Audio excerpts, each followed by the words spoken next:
Bonjour à tous et bienvenue sur boursicoté.com pour cette nouvelle analyse technique Forex, matières premières et crypto-monnaies.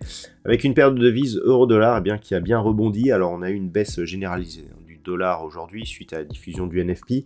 Et donc on voit bien ça sur l'euro-dollar, puisque là où nous étions ici sur une possibilité de test ici de cette zone majeure des 1.05, eh bien on est rapidement revenu ici sur la zone des 1.0670.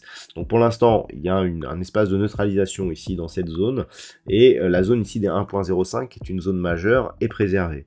Toutefois, le fond de la tendance reste orienté ici à la baisse, on n'a toujours pas cassé de points hauts significatifs, et on pourrait revenir rapidement sur ces niveaux tant que cette zone des 1.0670 n'est pas cassée d'une manière plus forte. Donc pour l'instant, effectivement, on s'éloigne de la zone, je dirais, de danger pour cette paire de devises euro-dollar, puisqu'une cassure des 1,05 serait un signal très négatif donc sur cette paire de devises. Mais pour l'instant, on n'est pas sorti d'affaire tant que les cours restent ici sous cette zone des 1,0670. La baisse du dollar, on la constate aussi sur la paire livre sterling contre dollar américain. Il y a peu, je vous indiquais que la rupture ici de cette zone des 1.1850 pouvait provoquer une accélération du mouvement baissier. Alors on n'en est pas encore là, on va observer ce qui se passe ici sur la zone des 1.20, on sait que c'est une zone intéressante, mais globalement le fait que l'on ait cassé ici ce point bas significatif, que l'on ait un nouveau point bas significatif ici, fragilise un petit peu l'idée, je dirais, d'une possible reprise haussière. Donc pour l'instant, on attend de voir. Certainement que la rupture ici serait une cassure ici des 1.1740.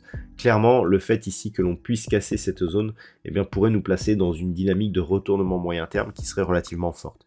Donc c'est le niveau qu'il va falloir surveiller si les cours repartaient à la baisse. Par contre, si on parvient ici à temporiser les choses au-dessus des 1.20, on pourra avoir une poursuite ici de cette phase de neutralisation suite à une dynamique haussière, donc consolidation horizontale.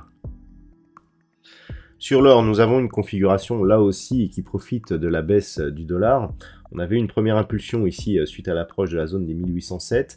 Par rapport au précédent test ici de la zone des 1850, je vous avais indiqué que la cassure avait été trop timide pour invalider la poursuite du mouvement en direction de l'objectif qui se situait toujours ici à 1780 $ l'once. Il semblerait que ce mouvement ici soit plus puissant, et on est en train d'imprimer ici un mouvement de retournement sur le métal jaune, puisque nous avons deux contacts assez proches ici sur la zone des 1807 et une cassure ici du point haut significatif qu'il y a entre ces deux points bas. Et donc clairement, on est en train ici de construire un double bottom. Alors, il n'est pas très pur, puisque la phase de baisse ici, elle est relativement contenue par rapport à ce que l'on aimerait attendre, mais par rapport justement à la phase de reprise, on pourrait connaître ici une dynamique assez forte qui pourrait nous ramener rapidement ici sur la zone des 1910 $ l'once. Au niveau du WTI, nous sommes toujours dans les mêmes zones, à savoir ici grossièrement entre 75 et 80 $ le baril, donc dans un range global qui est un petit peu plus large. On a rebondi aujourd'hui sur la zone des 75 $ le baril, donc on reste ici dans une dynamique totalement neutralisée d'un point de vue moyen terme. Et enfin sur le Bitcoin, suite donc à la liquidation de la banque Silvergate, nous avons cette baisse qui est relativement marquée.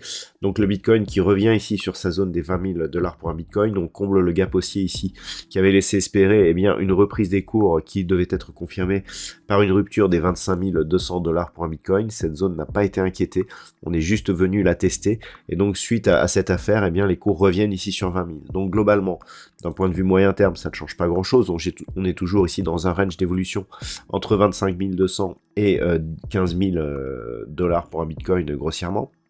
Une zone d'équilibre donc proche des 20 000 $ pour un Bitcoin, mais le fait d'avoir échoué ici à franchir cette zone fragilise le mouvement.